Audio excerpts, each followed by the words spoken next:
আমার পেটে বাচ্চা, আমাকে সাথ দেবে না স্বামী? আমি তো সামান্য একটা গরিব মাঝি, তোমাকে কি করে সাথ দেবো গো?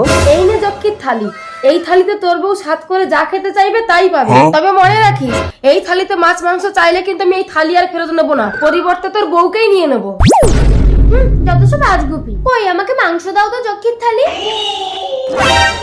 তুমি কেন মাংস চাইলে, এবার কি হবে? যক্ষী জানতে পারবে না স্বামী, তুমি থালিটা পুকুরে দিয়ে আসো। ওই থালি আমি আর ফেরত নেবো না, অদৃশ্য শিকল দিয়ে তোর বউয়ের পা বেঁধে দিয়েছি, ওকে আবার পুকুরে ডুবিয়ে মারবো। না লক্ষ্মী দেবী, আমার বউকে তুমি নিও না। না, মানুষ হয়ে যক্ষীর সাথে লড়াই করা অসম্ভব।